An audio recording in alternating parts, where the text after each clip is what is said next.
There is a quiet phenomenon happening across households, workplaces, and social circles that almost no one is talking about. You notice it when a man in his late 40s or 50s, someone who was once reliable, engaged, and present, simply starts stepping back. He stops answering group chats. He declines invitations with a polite final text. He sits on the porch longer, spends more time in the garage, or takes long drives alone. Most people look at this and call it burnout, depression, or midlife isolation, but they're missing the entire point. This isn't a breakdown, it's a calculated psychological withdrawal, and it happens precisely to Gen X men who have spent a lifetime developing an advanced, razor-sharp level of pattern recognition.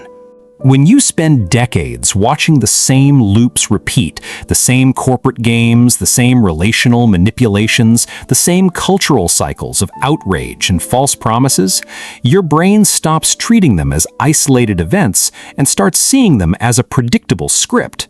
And once you see the script, you can no longer bring yourself to play a role in the play.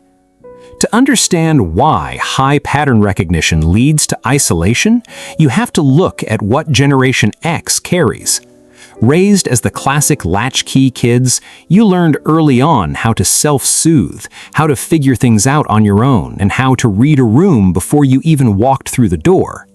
As you moved through careers, recessions, broken relationships, and shifting cultural landscapes, your brain was constantly building a massive database of human behavior. The behavioral database. You've seen the colleague who smiles to your face while positioning you for the blame. The relational loop. You've heard the partner or friend use the exact same emotional hooks to manufacture crisis and demand validation. The cultural cycle. You've watched institutional promises crumble and media narratives reverse themselves with zero accountability. By the time you hit your late 40s or 50s, your pattern recognition is operating almost entirely in the background, instantly decoding people's hidden motives before they even finish their sentences. And here is the dark part. Awareness is heavy. When you can spot a manipulation from a mile away, ordinary social interaction stops being relaxing and starts feeling like exhausting, low-stakes theater. You see the setup before the trap is even sprung. You hear the underlying insecurity beneath someone's loud boasting. You recognize the desperate need for validation in younger generations who are still trapped in the game of performance. And because you see right through it, you lose the ability to fake a reaction. You can no longer nod along to office gossip, nod sympathetically to manufactured drama, or pretend to care about status symbols that lose their luster the moment you realize they are just pacifiers for adults. You've learned that silence is sometimes the most powerful response, and somewhere along the way, you stop needing approval from anyone. This brings us to the first major curiosity gap. If seeing through the noise is a superpower, why does it physically and emotionally drain you to the point of isolation? The answer lies in cognitive bandwidth. Every time you sit across from someone who is operating on unconscious reactive loops, arguing to win, virtue signaling, or trying to drag you into their emotional chaos, your brain is doing double duty. It is processing what they are saying and simultaneously managing the overwhelming awareness of why they are saying it. When you were younger, you might have engaged. You might have tried to fix it, argue back, or prove a point. But in midlife, your energy leisure changes. You realize that energy is finite, and spending it on conversations that have a predetermined manipulative outcome is a waste of the life you have left. So what do? You stop showing up. You begin to curate your environment ruthlessly, not because you hate people, but because your nervous system has reached its absolute threshold for artificial noise. The isolation isn't an empty void, it is a walled garden. It is the only place left where the air is clean, where nobody wants anything from you, and where you don't have to decode a single hidden agenda. Society is deeply uncomfortable with the isolated Gen X man. Why? Because control systems depend entirely on participation.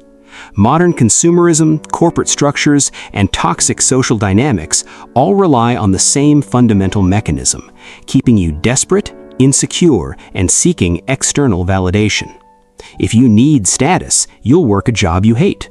If you need approval, you'll stay in relationships that drain you. If you need drama to feel alive, you'll engage in endless arguments that lead to nowhere. When a man with high pattern recognition steps back and cuts off his participation, he breaks the circuit. He stops being manageable. You can't guilt trip a man who no longer cares if you think he's the bad guy. You can't manipulate a man who has already survived worse losses than whatever threat you're holding over him. You can't trap a man who has learned to find profound peace in his own company. This is why people often label this intentional withdrawal as cold, distant, or bitter. They call it dark because they don't understand it. They assume that if you aren't constantly performing happiness, validation, and social compliance, something must be wrong with you. They don't realize that the darkness they sense in your quietness is just the shadow of your absolute autonomy. You aren't brooding, you are simply untethered from their expectations. There is a profound difference between being lonely and being selectively isolated. Loneliness is the pain of being alone and wishing you were connected. Selective isolation is the peace of being alone and realizing you finally have room to breathe. When you stop wasting your cognitive energy managing other people's emotional weather, something remarkable happens. That high pattern recognition, which used to feel like a burden that exposed everyone's flaws, turns inward. You begin to study your own life with the same clarity. You notice where you've compromised your values, where you've given away your power, and where you've allowed obligation to override your peace. And because your bullshit detector is now fully calibrated, you clean house. You drop the friendships built entirely on shared history rather than mutual respect. You let go of the need to explain your boundaries to people who benefited from you not having any. You embrace the quiet hours, not as an absence of company, but the presence of freedom. Yes, the world outside is noisy, frantic, and desperate for validation. Let them shout. Let them run on their loops. You have lived enough, seen enough, and survived enough to know that the greatest victory of the second half of life is not winning the room, it's leaving it on your own terms. If this resonated with you, and if you're ready to reclaim your peace and navigate the second half of life with absolute clarity, make sure to like this video and subscribe to Wiser You for more insights built for men who refuse to play by the old rules.